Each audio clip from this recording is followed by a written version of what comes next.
And it always takes a little bit for them to join. This is Beth at Fabric Chicks. I'm here for Quilt Show Reno.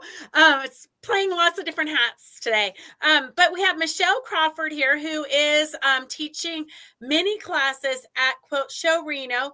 And I'm going to turn it over to her so she can tell you all about it. But I want to really stress out the importance of signing up for any classes you're going to sign up today, because I believe they're going to close the registration, the pre-registration. You can always sign up at the show, but pre-registration is it's gonna end tomorrow, I believe. So get signed up. You can go right to the website that's scrolling at the bottom, www.quiltshowreno.com, and get signed up for those classes. There is a lot of variety, a lot of fun things going on.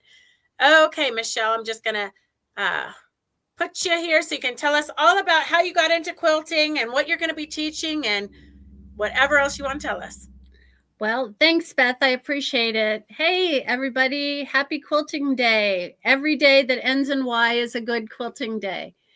Anyways, I've been quilting professionally since 1989. I've been teaching almost as long. I love quilting. I also love combining different needlework techniques with quilting and sewing, including kind of cross stitch, English paper piecing, hand and machine embroidery and applique. So what I'm teaching this year, and I have been to Reno before as a vendor and a teacher, but I've got 10 different classes set up for you and hope that you will join us and the rest of the people.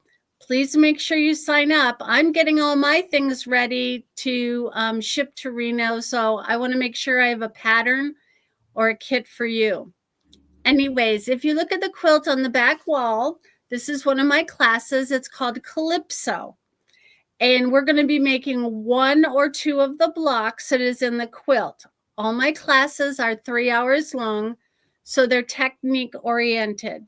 You will learn all my tips and techniques for accurate cutting, piecing, and pressing.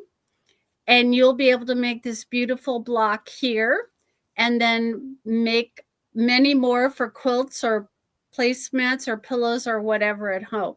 So this is called Calypso. One of the other projects I'm doing is hand embroidery. This is the shirt we're going to be making. And what it is using a product called Peel and Stitch.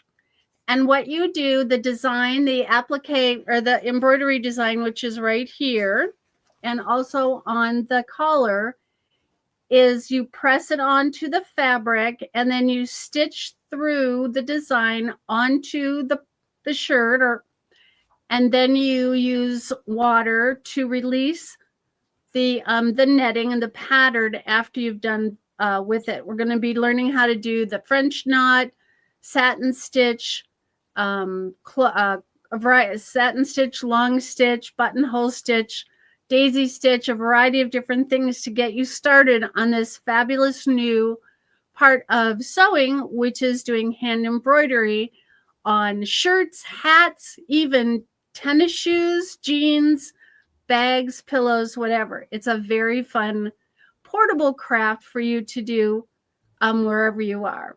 So this is called Learn How to Stitch and with Peel and Stitch. The other project we're doing is going to be called English paper piecing. And we have 3 different classes.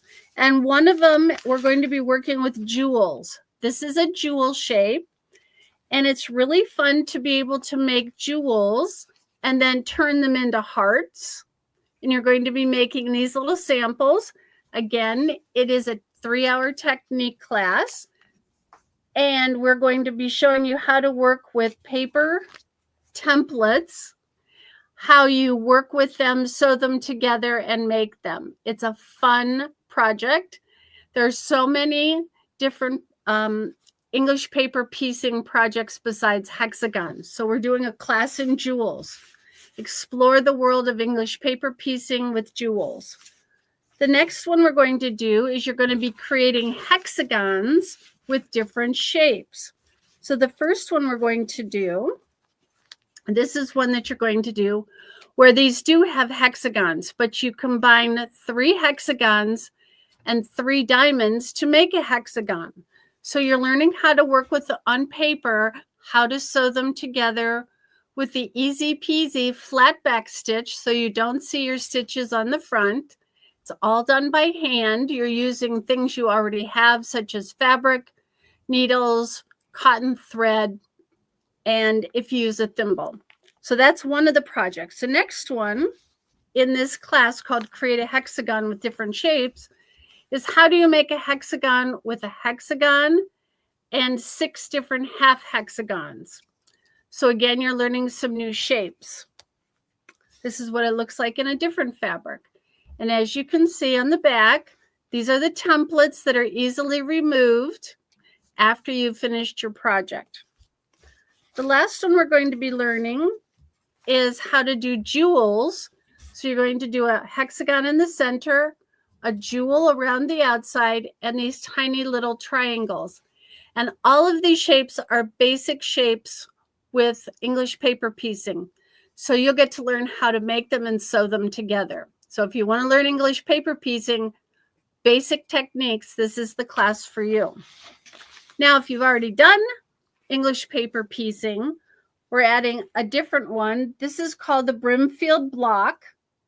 This is not for beginners because we're using curved shapes. And you're going to make a wheel and with points on it. And then you're going to sew them all together, as I've shown you. And then you're going to applique it when you're done with it on a base fabric. So on the back, it'll look hand appliqued like this. And then you will use this for a pillow, or you could use it for the back of a jacket or a bag or whatever. This is called Brimfield block. And this is on Saturday morning. Again, a 3-hour technique class. And with technique classes, you're not going to finish all the projects in the class, but you'll have a very good head start on doing them. So another one we're going to do is a piecing class, and this is called Scrappy Carpenter Star. This is what the block looks like. And you're going to be making 1 to 2 blocks like this. This is also not for a beginner. It's more of an intermediate because you're working with strips that are cut 1 inch wide.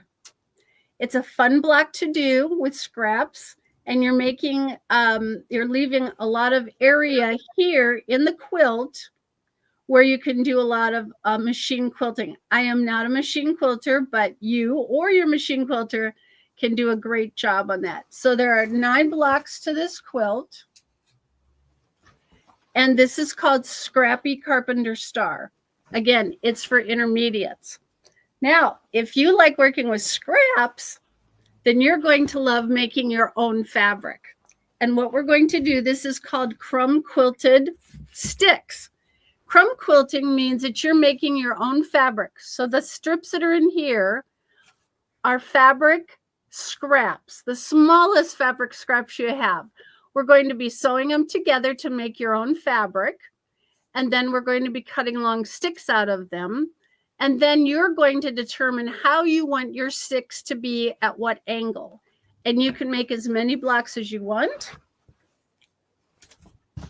So the quilt, looks like this. What I did on this one was I machine quilted it in the ditch, 1/4 inch from all the angles on it. It makes a real bright and fun project. And crumb quilting is just the best thing when you're making your own fabric. You know, the fabric isn't going to get any less expensive. So why not create your own fabric with your scraps and use up those small scraps you have that you don't know what to do with, but you can make your own fabric. So this is crumb quilted sticks. Now another scrappy one is called the Spontaneous Log Cabin. And the Spontaneous Log Cabin, I decided to make mine as a rainbow. So the blocks look like this.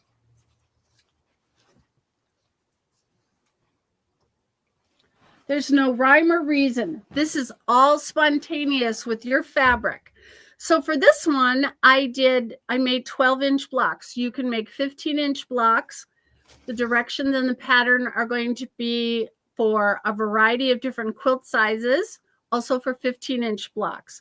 But it's fun because there are no mistakes. It's like crumb quilting. You can't make a mistake because all you're going to do is use the fabric that you have and work with it.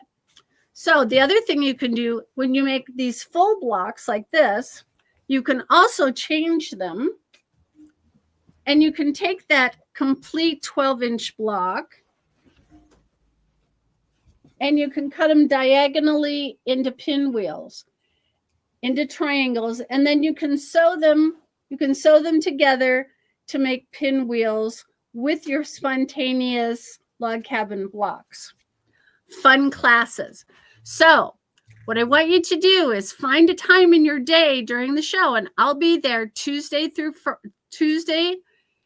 Saturday morning. So hopefully you can find a class right now. Go to your computer, go to quiltreno.com, find a class under Michelle Crawford, and sign up for one so that you can get all your fabric ready and cut. And I'll know to make sure I have a pattern or a kit for you. Anyways, if you have any questions, you can find me on Flower Box Quilts on Facebook and Instagram if you have any questions at all. Looking forward to being in Reno soon. Remember, what happens in Reno stays in Reno. Back to you, Beth. Perfect. Thank you, Michelle. So, Michelle, just to give them a backstory real quick, because, you know, everybody's always interested. What got you into doing handwork? I've always done hand sewing since I was about 9 years old. I do wool embroidery. I've done counted cross stitch, stamped cross stitch, crocheting, knitting, all kinds of different things because I like to always have something for my hands to do. I also played the piano when I was a little girl. And so I think I'm just used to working with my hands and always have something. I like to take things with me when I'm in the car. I'm one of those people that doesn't get sick in the car, so I can read and sew and everything like that. But English paper piecing and cross stitch, they're things you can put in a plastic bag, toss it in your purse, and be ready if you're sitting at a ball game or wherever. They're portable projects, so you can always feel creative wherever you are. Right. I'm a firm believer in that. You've got to have a project already ready to go because you never know when you're going to have to jump in a plane to go if somebody's sick, a hospital visit or whatnot. And there's nothing worse than being there and not having a hand project. And the other thing is wherever you are, I've run into other quilters and sewers in airports and stores and coffee shops that want to see what you're doing. And then you're always making a new sewing or quilting friend. That's very true. That's very true. Well, I'm excited to see you. You've got quite a lineup of classes, so there's something there for everyone.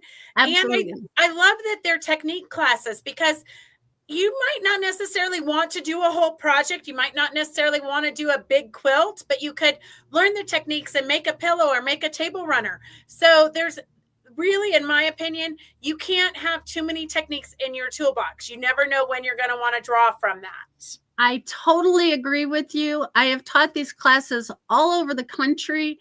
And what I find is that people do want to learn techniques. And because it's only 3 hours, and I am not a tool girl, so I don't ask people to bring unusual tools. So that way, it's usually what you already have in your sewing room to bring, and that you don't have to buy a special ruler or whatever. Use what you have, especially your fabric. Perfect. So, yeah, that's why technique classes are great. Yes, for sure. For sure. Okay, well, we'll see you in a couple of weeks. It's just right around the corner now. All right, everyone, have a great night and go get some sewing done. We'll see you guys soon. All right. Happy quilting. Thank you, Michelle, for joining us. Bye. Bye-bye.